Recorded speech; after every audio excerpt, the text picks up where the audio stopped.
The news spread across the Veldari Empire like fire. Their greatest fleet was gone. 3,000 warships. Millions of soldiers. All destroyed by a species they had called primitive. A species they had thought would be easy to conquer. Emperor Krath sat on his throne of black stone and listened to the reports with growing horror. His advisors stood before him, their gray faces pale with fear. "This is impossible," Krath said, his voice shaking. The humans had no technology. Our scouts observed them for years. They were still using chemical rockets. They were still fighting wars with projectile weapons. "It appears our scouts were deceived, my emperor," one of the advisors said carefully. "The humans were hiding their true capabilities." Hiding? For how long? "We do not know, my emperor. But based on the energy readings from the attack, their technology may be older than our entire civilization." Krath felt cold. The Veldari Empire was 10,000 years old. They had conquered 200 worlds. They were the most powerful force in the known galaxy. And now this advisor was telling him that the humans had been advanced before the Veldari had even learned to make fire. "What are they doing now?" Krath demanded. "Are they preparing to attack?" "Yes, my emperor. Our remaining scouts report that the humans are mobilizing." "Mobilizing? How many ships do they have?" The advisor swallowed hard. "We are still counting, my emperor. But our current estimate is 20,000. The throne room fell silent. 20,000 ships. 7 times the size of the fleet that had just been destroyed. And if each of those ships carried the same weapons that had erased the invasion fleet, Krath realized, for the first time in his long life, that he was afraid. On Earth, the mood was grim. The attack had killed nearly 500 million people. Tokyo, Beijing, New York, London, Sydney, and dozens of other cities were gone. The survivors were still being pulled from the rubble, still being counted, still being mourned. Admiral Tejo stood in the ruins of what had once been. So, half the city had been destroyed by a near miss from the alien bombardment. The other half was still standing, but barely. Buildings leaned at dangerous angles. Streets were cracked and broken. And everywhere, people were crying. Captain Yuna walked beside him, her uniform covered in dust and ash. "The civilian casualties are still being calculated, sir. But we estimate at least 500 million dead. Maybe more." Tejo said nothing. He just kept walking, stepping over broken concrete and twisted metal. "Sir," Yuna continued, "the Global Council is meeting in 3 hours. They want to discuss our response." "I already know our response," Tejo said quietly. "We are going to find the Veldari homeworld. And we are going to make sure they never threaten anyone again." Yuna hesitated. "Sir, some of the council members are talking about peace negotiations. They say that we have shown the Veldari our power. Maybe they will leave us alone now." Tejo stopped walking. He turned to face Yuna, and she saw something in his eyes that made her step back. It was not anger. It was something colder, something harder. 500 million people, he said. Mothers, fathers, children, grandparents. They were killed in their homes, in their streets, in their beds. They died without warning, without mercy, without a chance to fight back. He shook his head slowly. "There will be no peace negotiations. There will be no mercy. The Veldari made their choice when they fired on our cities. Now they will live with the consequences." Across the world, humanity was awakening. Hidden facilities that had been sealed for thousands of years were opening. Ships that had never flown were rising from underground hangars. Weapons that had never been fired were being activated. Lieutenant Hyon watched it all from a military base in the mountains. He had survived the attack on Seoul, leading hundreds of civilians to safety before the bombardment hit. Now he stood with thousands of other soldiers, watching as the true power of humanity was revealed. The ships were beautiful. They were sleek in silver, with curves that seemed to flow like water. They made no sound as they rose into the air, their engines powered by technology that Hyan could not even begin to understand. "I cannot believe this," said the soldier standing next to him. Her name was Gi-won, and she was young, barely 25. "I thought we were the most advanced civilization in our region of space. I thought faster-than-light travel was impossible." "So did everyone else," Hyan said. "That was the point." Ji-won shook her head. "But why? Why would we hide all of this? Why would we pretend to be weak?" Hyan thought about the question. He had been asking himself the same thing ever since Admiral Taeho had revealed the truth. Why had humanity chosen to hide? Why had they buried their technology and pretended to be primitive? "Maybe," he said slowly, "because they knew what power could do. Maybe they saw the wars and the conquests and the empires, and they decided they did not want to become like that.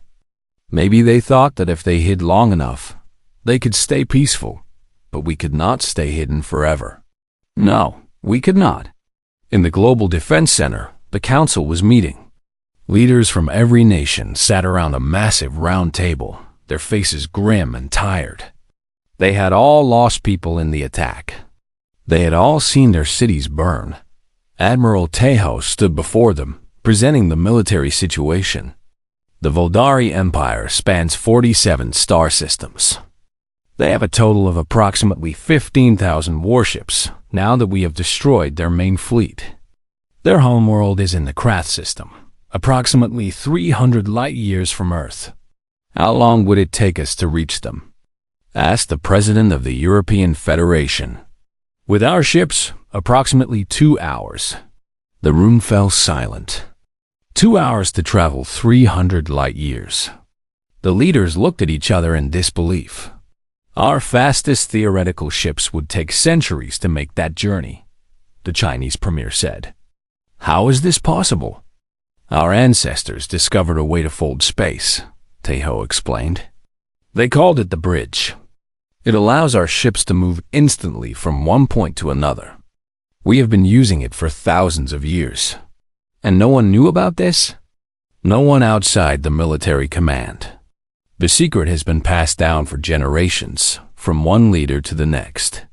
We hoped we would never have to use it."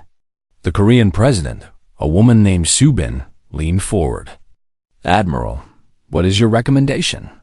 What should we do about the Veldari?" Taeho looked at her. Then he looked at all the other leaders in the room. "They killed 500 million of our people. They attacked without warning, without provocation. They planned to enslave or exterminate our entire species." He paused. "I recommend a full military response. We should destroy their ability to wage war.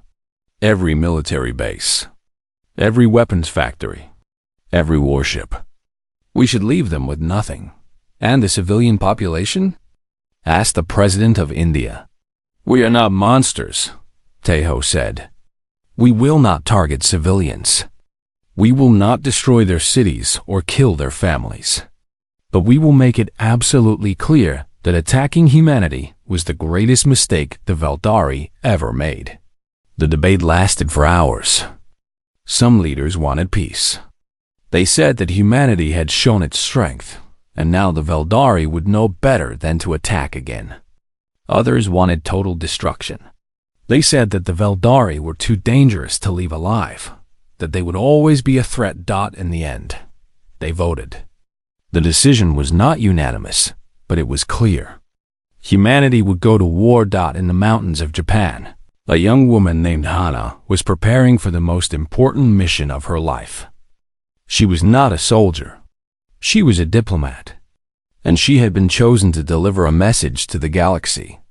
"Are you sure you want to do this?" her commander asked. "This mission is dangerous. We do not know how the other species will react." Hannah looked at him with steady eyes. "Someone has to tell them the truth. Someone has to explain why we are doing this." If we just attack the Veldari without explanation, the other civilizations will think we are no better than them. And if they attack you, then they attack me. Hana smiled, but there was no humor in it. But I do not think they will. I think they will be too scared. The commander nodded slowly. Very well. Your ship leaves in 1 hour. Good luck, Ambassador. Ambassador. The words still felt strange. Yesterday, Hana had been a translator at the Foreign Ministry, helping with documents and meetings. Today, she was the voice of humanity to the entire galaxy. The world was changing. Everything was changing. As night fell over Earth, the human fleet began to launch. 20,000 ships rose from hidden bases across the planet. They filled the sky like silver stars, blocking out the real stars above them. Admiral Taiho stood on the bridge of the flagship, a massive vessel called the Dawn of Humanity. Captain Yuna was at his side, along with a full crew of officers who had trained for this moment their entire lives. All ships report ready, Admiral. Yuna said. Taiho looked at the tactical display. 20,000 points of light, all waiting for his command. 20,000 ships filled with soldiers who had lost friends, family, and loved ones to the Veldari attack. Open a channel to all ships, he said. Channel open, sir. Taiho took a deep breath. Then he spoke. This is Admiral Taiho to all vessels. For 3,000 years, humanity has hidden from the galaxy. We buried our technology. We pretended to be weak. We hoped that if we stayed quiet, the universe would leave us in peace. He paused. The stars had never looked so wrong. Commander Draxus stood on the bridge of his flagship, the Eternal Dominion, and watched the blue planet grow larger on the viewing screen. Earth, the humans called it. Earth, such a simple name for such a simple species. 3,000 warships filled the space around him. The Veldari Imperial fleet was the largest military force in the known galaxy. They had conquered 200 worlds. They had crushed civilizations that had existed for millions of years. And now, they had come for the humans. Draxus smiled with his sharp teeth. His gray skin stretched tight across his skull as he studied the planet below. The humans had no idea what was coming. Their primitive satellites had probably detected the fleet by now.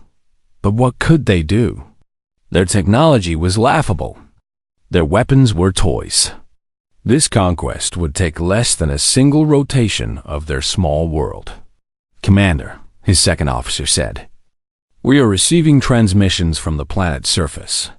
What are they saying? They are asking us to identify ourselves. They want to know our intentions. Draxus laughed. The sound echoed through the bridge, and his officers joined him, asking for intentions. As if it mattered. As if the Veldari needed permission to take what they wanted. Do not respond, Draxus said. Begin the invasion sequence. Target their largest population centers first. I want this species broken before they even understand what is happening. On the planet below, Admiral Taiho sat in the Global Defense Command Center, deep beneath the mountains of Korea. The room was filled with screens and officers, all of them watching the alien fleet descend toward their world. Taiho was 63 years old. His hair was gray, and his face was lined with age. But his eyes were sharp, and his mind was sharper. He had served in the military for 40 years, and he had seen many things. But he had never seen anything like this. Sir, Captain Yuna said, stepping to his side. She was young, barely 30, but she was one of the best officers he had ever trained. The alien fleet has entered high orbit. We count 3,000 vessels. Their weapon systems are powering up. What do our projections say? If they fire on the major cities, we could lose 2 billion people in the first hour. Taiho nodded slowly. 2 billion people. Mothers and fathers, children, old people who had lived their entire lives in peace. All of them would die if these aliens were allowed to attack. But Taeho did not panic. He did not shout orders or run around the room. Instead, he leaned back in his chair and took a slow breath. Then, to the surprise of everyone watching, he smiled. "Begin civilian evacuation protocols," he said calmly. "Move as many people underground as possible, and contact the other defense centers. Tell them it is time." Yuna stared at him. "Time, sir? Time for what?" Taeho looked at her with those sharp old eyes. "Time to show them who we really are." In the city of Seoul, the streets were chaos. People ran in every direction, screaming and crying. The news had spread fast. Aliens were here. Aliens were going to attack. The end of the world had come. Lieutenant Haya stood in the middle of it all, trying to direct people toward the underground shelters. He was 35, tall and strong, with a calm voice that cut through the panic. "This way," he shouted. "Everyone, this way. Stay calm. The shelters will protect you." A woman grabbed his arm. She was crying, holding a small child against her chest. "Are we going to die?" she asked. "Please, tell me the truth. Are we going to die?" Hyan looked at her. He looked at the child, and he felt something hard and cold settle in his chest. He did not know if they would survive. He did not know what was going to happen. But he knew one thing for certain. "No," he said firmly. "We are not going to die. Not today. Now get to the shelter. Go." The woman nodded and ran. Hyan watched her disappear into the crowd, then turned his eyes to the sky. Somewhere up there, 3,000 alien warships were preparing to destroy everything he had ever known. But deep down, in a place he could not explain, Hyan was not afraid. He was angry.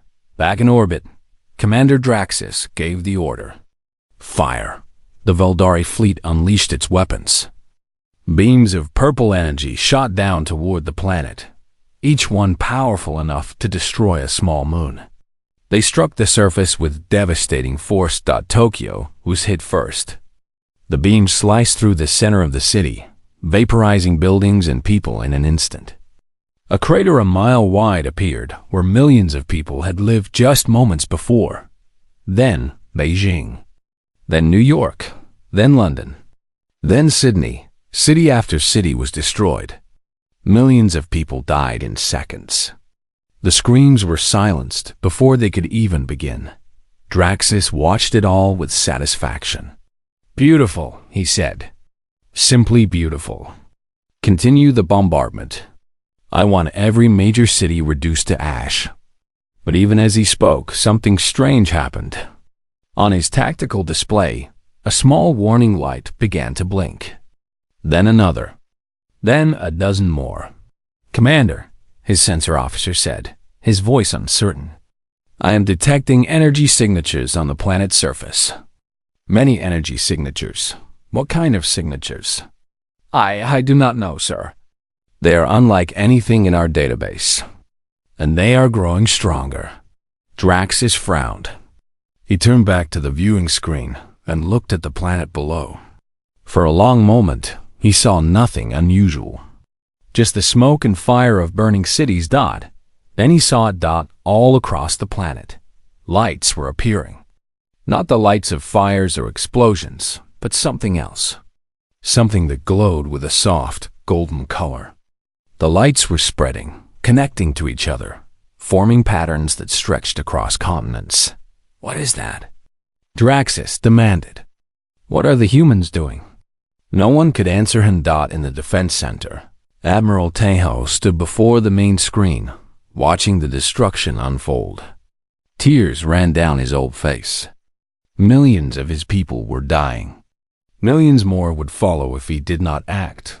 Captain Yuna stood beside him, her hands shaking. "Sir, the casualties. We have lost Tokyo, Beijing, New York." "I know," Taeho said quietly. "Sir, we have to respond. We have to do something." Taeho wiped his tears away. Then he straightened his back and turned to face his officers. Every person in the room was looking at him, waiting for orders, waiting for hope. For 3,000 years, Taeho said, his voice steady and strong, humanity has kept a secret. We discovered faster than light travel before any other species in this galaxy was even born. We created weapons that could destroy stars. We built machines that could reshape reality itself. The room was silent. Even the screens seemed to stop flickering. But we chose to hide, Taeho continued. We saw what power did to other species. We saw how they destroyed each other, how they conquered and killed and enslaved. And we decided that we did not want to become like them. So we buried our technology. We pretended to be primitive. We hoped that if we hid long enough, the universe would leave us alone. He turned back to the screen, where the alien fleet continued its bombardment. But the universe did not leave us alone. And now millions of our people are dead. Our cities are burning. Our children are dying. His voice grew hard. No more hiding. No more pretending. It is time for the galaxy to learn the truth about humanity. He looked at Yuna. Captain, activate the defense grid. Yuna hesitated for only a moment. Then she walked to a control panel that had been sealed for centuries. She placed her hand on the scanner and the panel opened, revealing a single red button.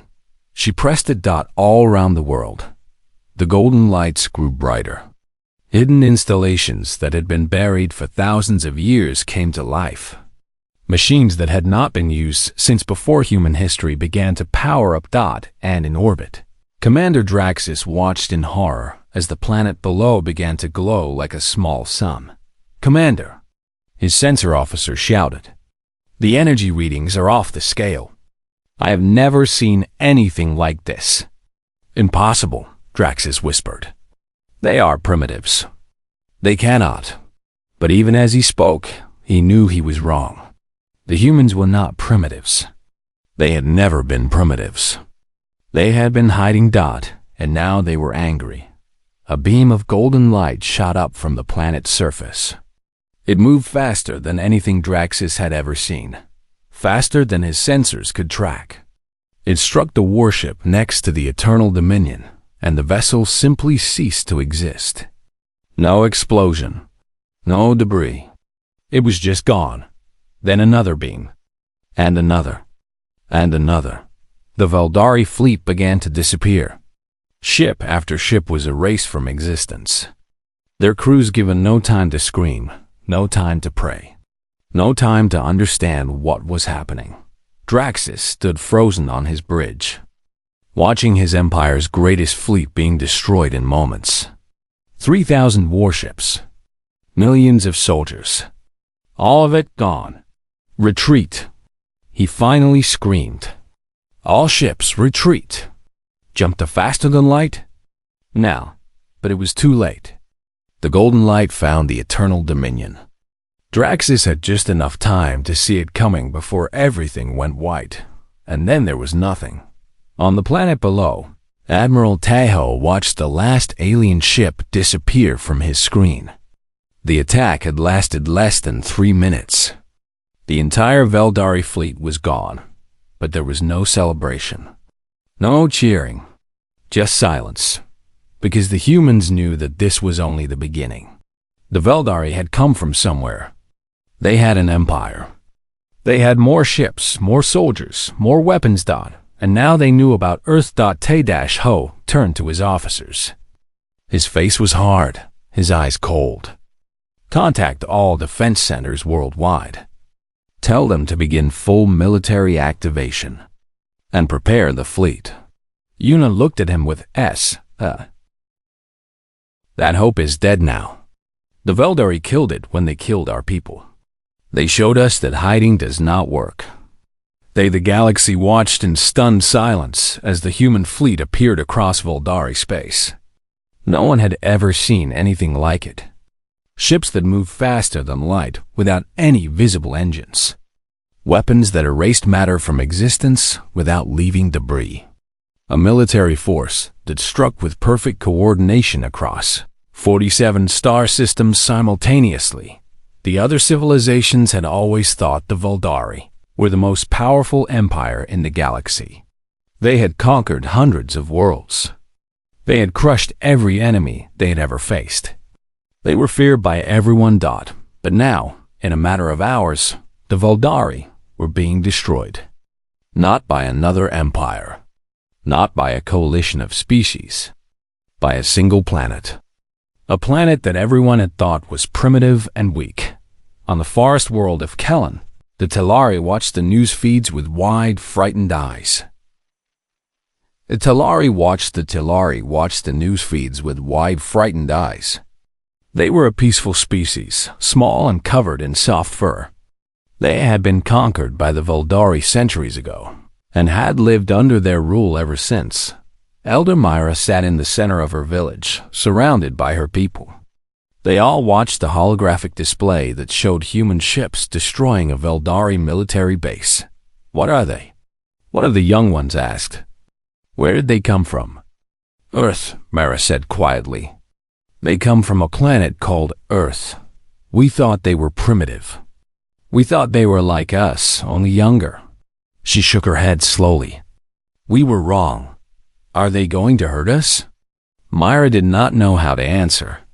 The humans were destroying everything the Vuldari had built. Would they stop when the Vuldari were gone? Or would they keep going, conquering the galaxy like the Vuldari had before them? She did not know. No one knew. In Vuldari space, Lieutenant Hyan led his squadron through the wreckage of what had once been a massive orbital fortress. The structure had been 5 miles across, bristling with weapons and shields. It had taken 3 seconds to destroy. All targets eliminated, Hyan reported. No survivors detected. Good work, Lieutenant. Admiral Tejo's voice came through the communication system. Proceed to the next target.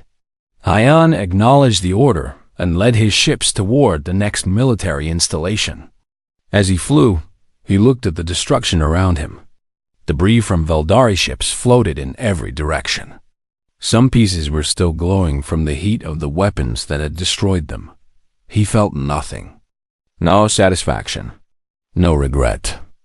Just a cold emptiness where his emotions should have been. G1's voice came through his headset. Lieutenant, do you think we are doing the right thing? They killed 500 million of our people, Hyan said. They would have killed all of us if they could. I know, but... She hesitated. This feels wrong somehow. We are destroying everything they have. Their entire military. Their entire way of life. Hyan was quiet for a long moment. Then he said, they made their choice when they attacked us. Now we are making ours. On the Vuldari homeworld, Emperor Krath watched his empire crumble. Reports came in every few minutes, each one worse than the last. Military bases destroyed. Shipyards reduced to rubble. Weapons factories erased from existence. The humans were everywhere. They moved too fast to track, too fast to fight. By the time the Vuldari defenders realized they were under attack, the attack was already over. How many ships have we lost? Krath asked, his voice hollow. 12,000, my emperor, his advisor said. And the humans have lost none. None. 12,000 Vuldari warships destroyed, and not a single human casualty. It was not a war. It was an execution. Call for a ceasefire, Krath said. Contact the humans. Tell them we surrender. The advisor bowed and hurried away. Krath slumped in his throne, his gray face lined with exhaustion and fear. He had ruled the Vuldari Empire for 60 years. He had overseen the conquest of 50 worlds. He had thought himself the most powerful being in the galaxy. Now he was nothing. Just an old man watching his life's work turn to dust. The surrender request reached Admiral Tejo within minutes. He read it carefully, then passed it to Captain Yuna. They want to surrender, Yuna said.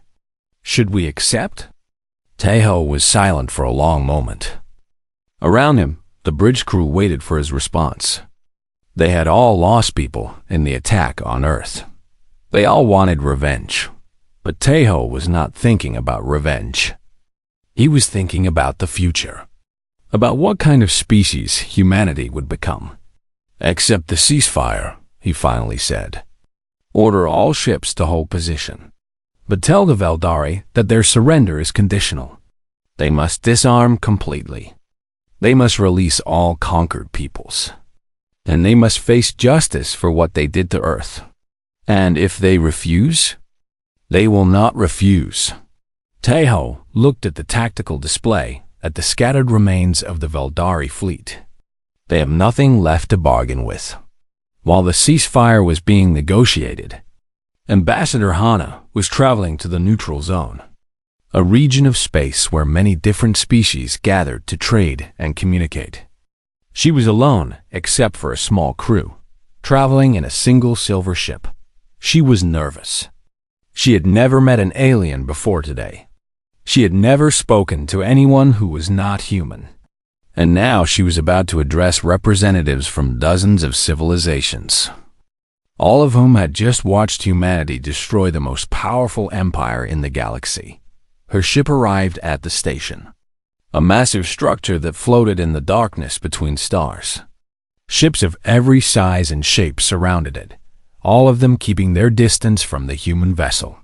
They are afraid of us, her pilot said. His name was Dong Ho, and he was young and nervous. Look at them. They are all staying away. Can you blame them? Hana said.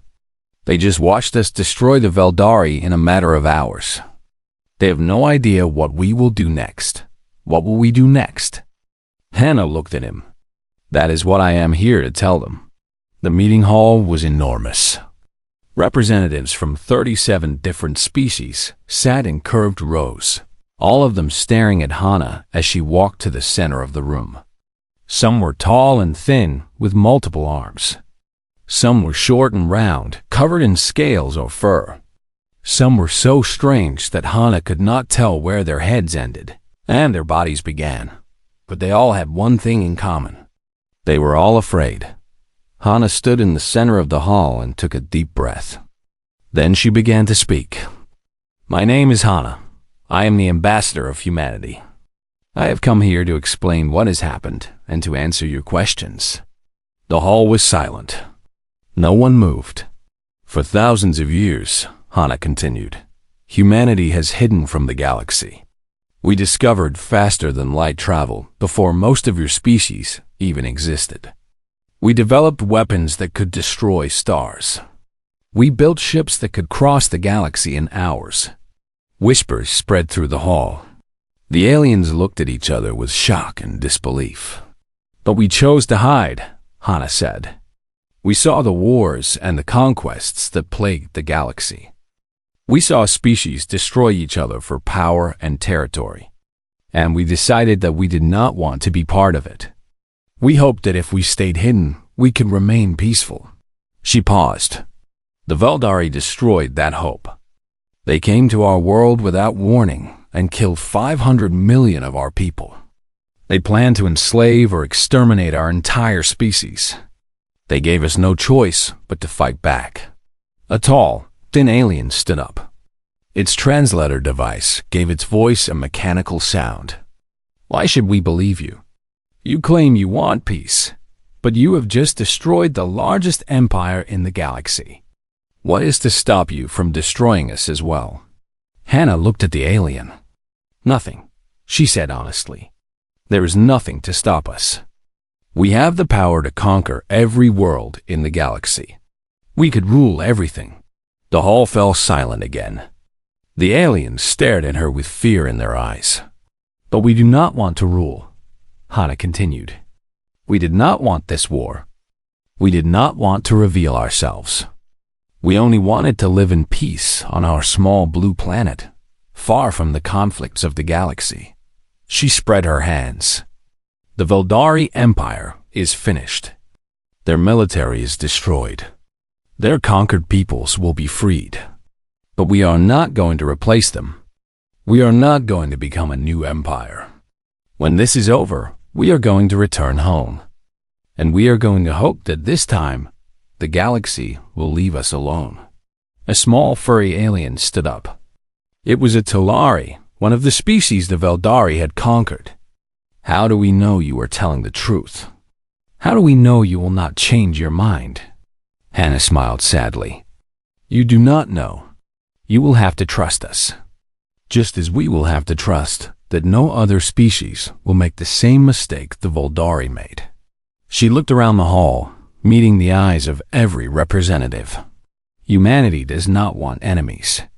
We do not want conquest. We do not want power. We only want peace. But we have learned a painful lesson. Peace cannot be bought with weakness. It must be protected with strength. She took a step forward. So here's my message to the galaxy. Leave Earth alone. Leave humanity alone. Do not threaten us. Do not attack us. Do not think that because we are merciful today, we will be merciful tomorrow. The Veldari thought we were weak, and now they are broken. Her voice hardened. Do not make their mistake. The hall was completely silent. The alien representatives stared at Hannah with a mixture of fear and respect. They had never heard anyone speak with such quiet power. They had never met a species that could destroy empires and still ask for peace finally. The Talari elder spoke again. What about the species the Veldari conquered? The Veldari War Council refused to accept the Emperor's surrender. While Krath sat broken on his throne, 12 of his most powerful generals gathered in secret. They had not risen to their positions by accepting defeat. They had conquered worlds. They had crushed rebellions. They had killed millions.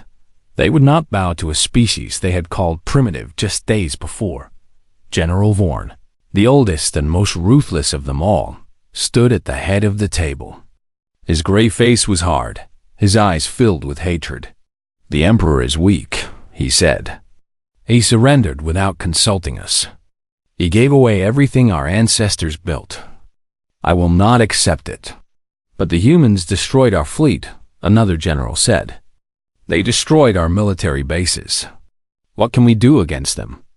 Vorn smiled coldly. They destroyed our visible fleet. They destroyed our visible bases.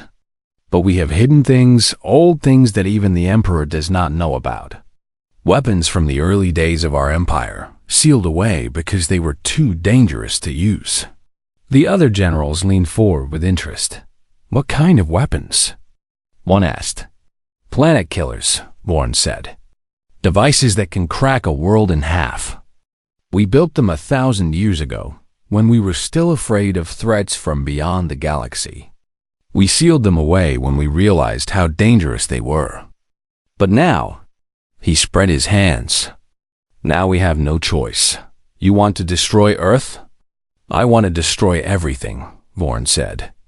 Earth, their colonies, their hidden bases, every trace of their species. If we cannot rule the galaxy, then at least we can make sure the humans cannot either. The generals exchanged glances. Some of them were hesitant, but others nodded slowly, their eyes filled with the same cold hatred as Vorn's. How long do we have? One asked. The humans are still in orbit around our homeworld. They think the war is over. They think we have surrendered. Vorn's smile grew wider. They have no idea what is coming. On Earth, the celebrations had begun. The war was over. The Veldari had surrendered. Humanity had won, but not everyone was celebrating.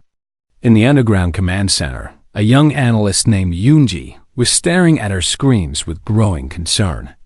She was only 28, but she was one of the best data specialists in the military. And something was wrong. Captain, she said, calling to her supervisor. I am seeing unusual energy readings from the Veldari homeworld. Captain Yuno walked over to her station. What kind of readings? I do not know. They are deep underground, far beneath any of the facilities we destroyed. but they are growing stronger. Much stronger. Yuna frowned. Show me. Yunji pulled up the data on the main screen. Lines of red and orange pulsed across the display, showing energy signatures that were building rapidly. Whatever this is, Yunji said, it has been dormant for a long time. Maybe centuries. But now it is waking up. Yuna felt a chill run down her spine. Contact Admiral Taiho immediately. On the dawn of humanity, Admiral Taiho received the warning with grim understanding.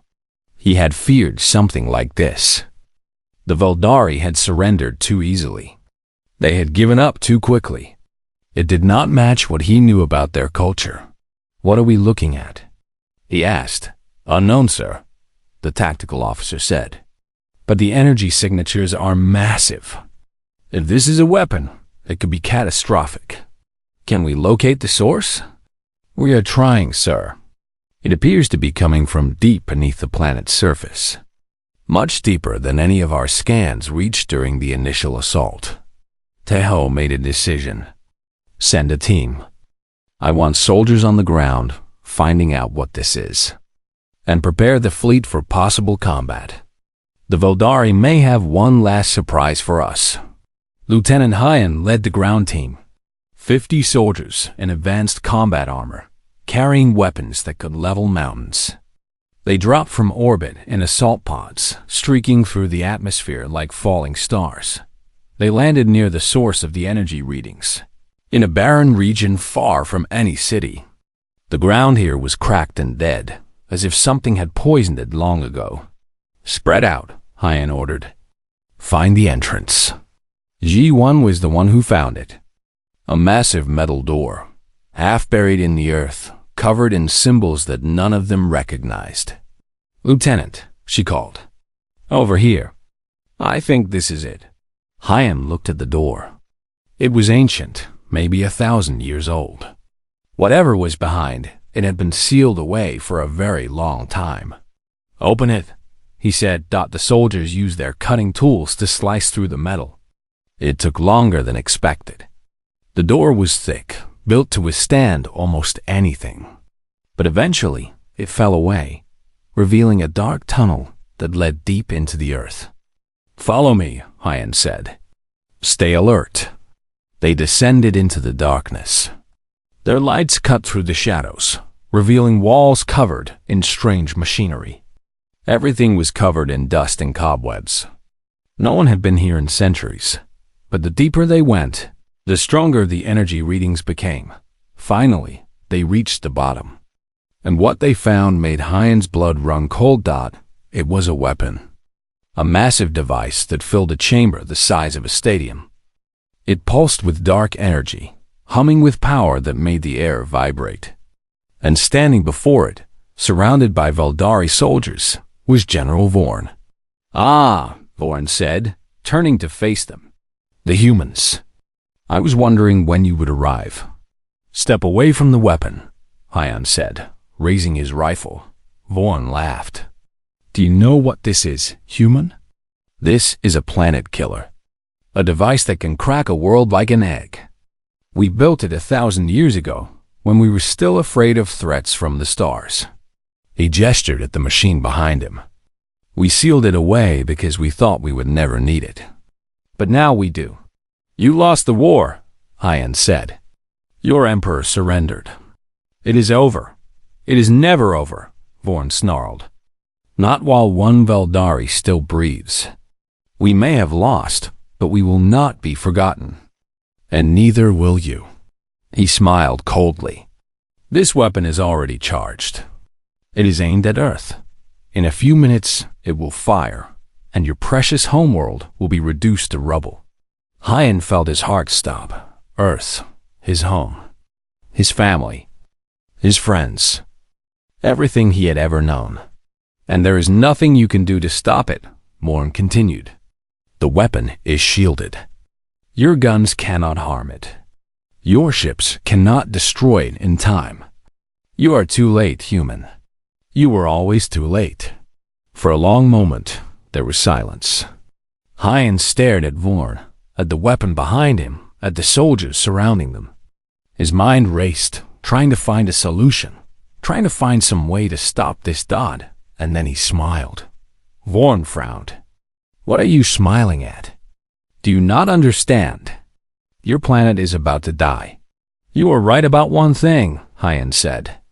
Our guns cannot harm that weapon. Our ships probably cannot destroy it in time. He took a step forward. But you made a mistake, General. You assumed that our weapons are the only thing that makes us dangerous. He raised his hand and spoke into his communication device. Admiral Taeho. This is Lieutenant Hyan. I have eyes on the weapon. Uploading coordinates now. Vorn's eyes widened. What are you doing? Something your ancestors never thought of, Hyan said. Direct interface. On the dawn of humanity, Admiral Taeho received the coordinates.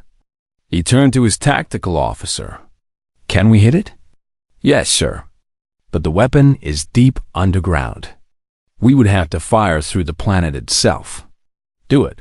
Sir, that would cause massive geological damage. The Voldari homeworld might become uninhabitable. Taeho looked at the screen, at the weapon that was about to destroy Earth.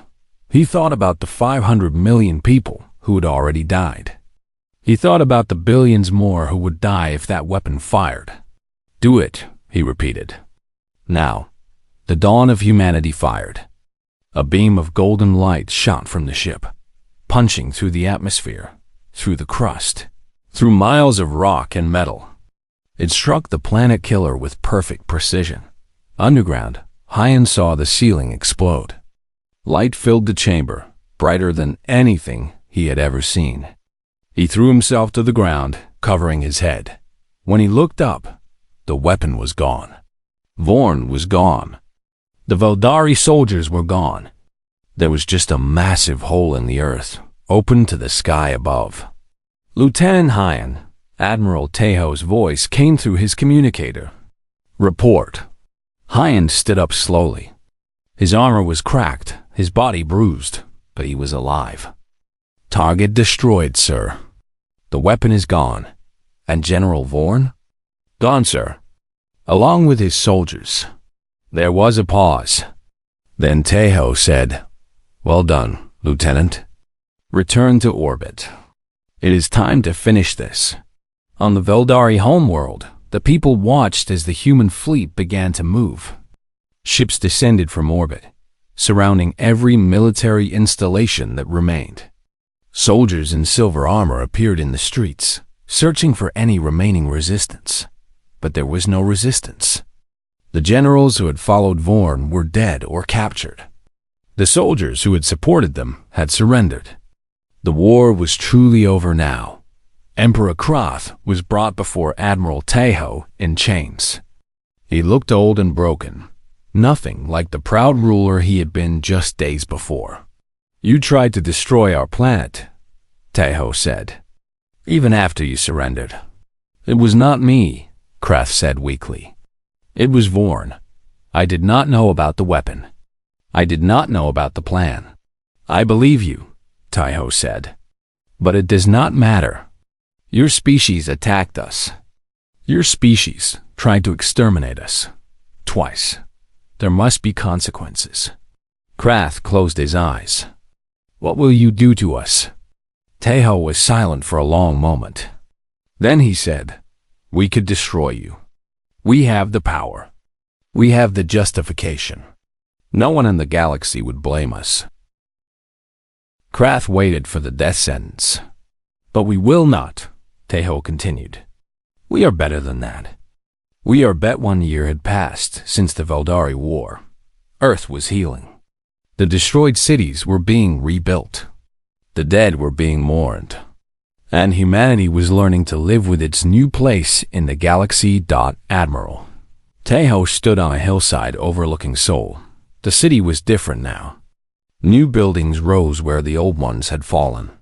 New streets curved where the old ones had cracked. But the spirit of the city remained the same. People still laughed and worked and loved. Life went on. Captain Yuna walked up beside him. She was a commander now, promoted for her service during the war. Sir, the memorial is ready.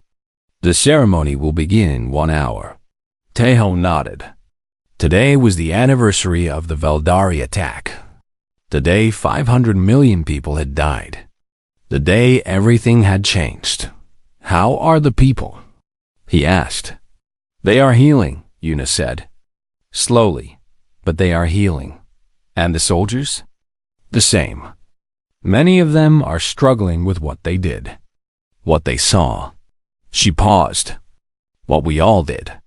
Tejo understood. He struggled with it too. He had given the orders that destroyed the Veldari fleet. He had commanded the forces that erased their military from existence. He had made decisions that ended millions of lives. It had been necessary. He knew that. But knowing something was necessary did not make it easy. We did what we had to do, he said quietly. We protected our people. We stopped a threat that would have destroyed us. I know, sir. But sometimes I wonder, did we have to be so thorough? Did we have to destroy everything they had? Tejo looked at her. If we had left them with their fleet, they would have attacked again. If we had left them with their weapons, they would have killed more of our people. We gave them one chance to surrender, and they tried to destroy our planet with a secret weapon. He shook his head. We showed them mercy. We let them live. But we could not let them remain a threat. Yuna nodded slowly. I understand, sir. I hope we never have to do it again. So do I, Commander. So do I. Across the galaxy, the effects of the Veldari War were still being felt. The species that had been conquered by the Veldari Empire were rebuilding their worlds.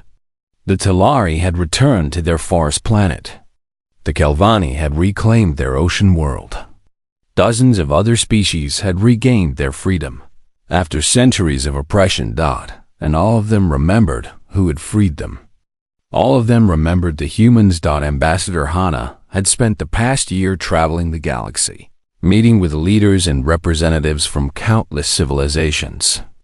She had answered questions, addressed concerns, and reassured frightened species that humanity was not interested in conquest. It was exhausting work. But it was necessary. Today, she was on the station where she had first addressed the galaxy 1 year ago. The same hall was filled with the same representatives. But the atmosphere was different now. There was less fear in their eyes, less uncertainty. Thank you all for coming, Hana said, standing in the center of the hall.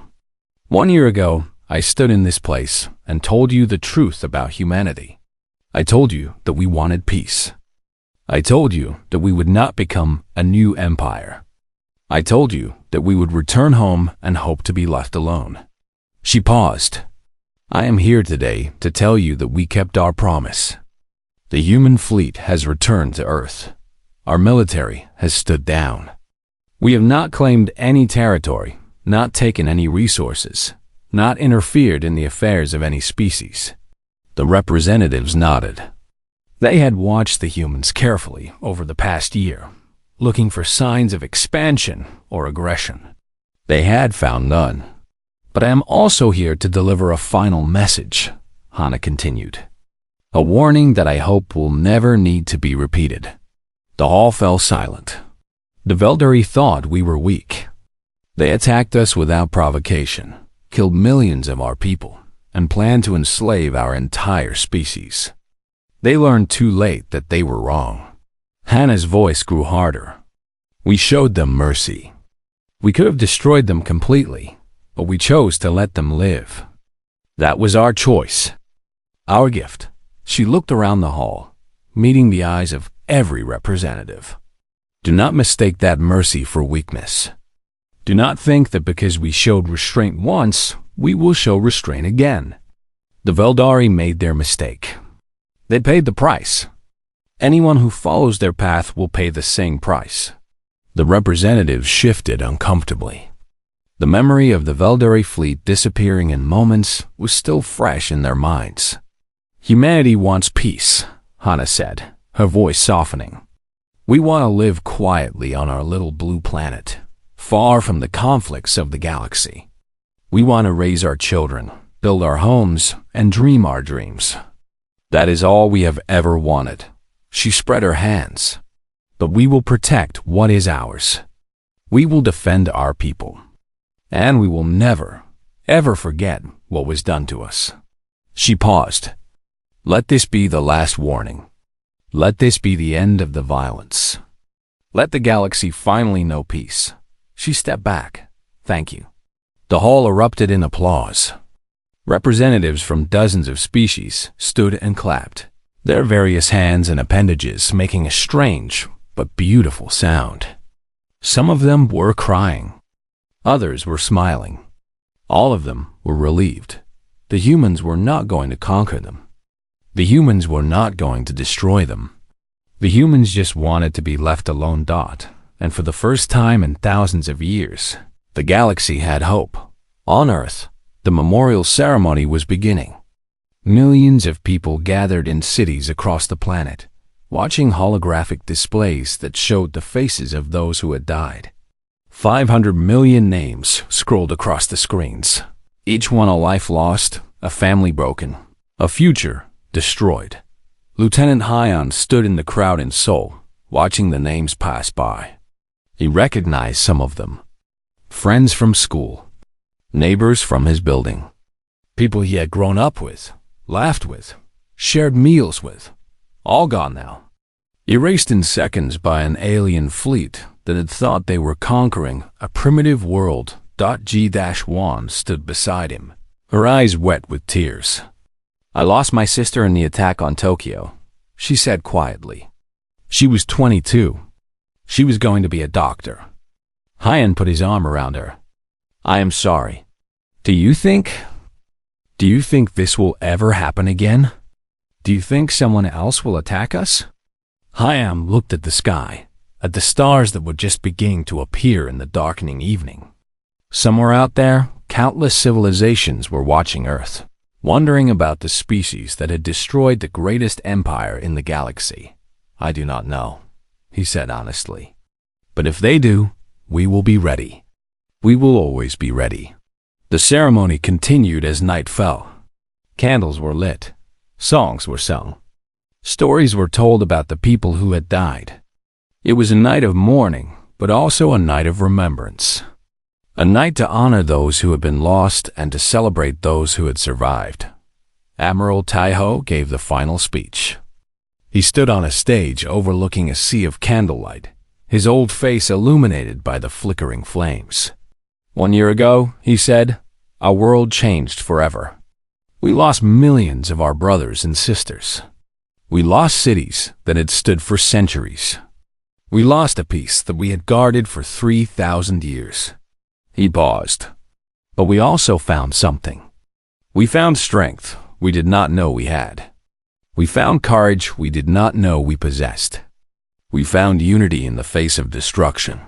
He looked out at the crowd. The Veldari thought they were attacking a weak and primitive species. They thought we would break and bow. They thought we would surrender and serve. His voice grew stronger. They were wrong. We are humanity. We do not break. We do not bow. We do not surrender. We stand. We fight. We survive. The crowd cheered. Voices rose in a wave of sound that echoed across the city. "The galaxy knows our secret now," Taiho continued. "They know what we can do. They know what we are. Some of them are afraid of us. Some of them want to be our friends. Some of them are still deciding." He smiled. "That is fine. Let them decide. Let them watch us. Let them learn. Because we know who we are. We know what we stand for. And we know that no matter what challenges come, no matter what enemies rise, no matter what the future holds, we will face it together." He raised his hand. "For Earth, for humanity, for all those we have lost and all those yet to come. We will never forget. We will never fail. We will never fall." The crowd roared its approval. The candles flickered in the wind. And in the sky above, the stars shone bright and cold, witnesses to the birth of a new era. Humanity had revealed itself to the galaxy. They had shown their power and their mercy, their strength and their restraint. They had made their message clear. Leave us alone, and we will leave you alone. Attack us, and we will destroy you. It was a simple message. A final warning. And across the galaxy, every civilization listened. In the years that followed, no one attacked Earth. No one threatened humanity. The species of the galaxy learned to live alongside the most powerful civilization they had ever known. And slowly, trust began to grow. The Talari became humanity's first true allies. Their elder, Mira, traveled to Earth and met with Ambassador Hana. They shared food and stories and dreams. They talked about peace and cooperation and hope. You could rule us all, Myra said one evening, as they watched the sun set over the ocean. You could conquer every world in the galaxy. Why do you not? Hana smiled. Because we do not want to. Because power without purpose is meaningless. Because we spent 3,000 years hiding from the galaxy, and we learned that the most imp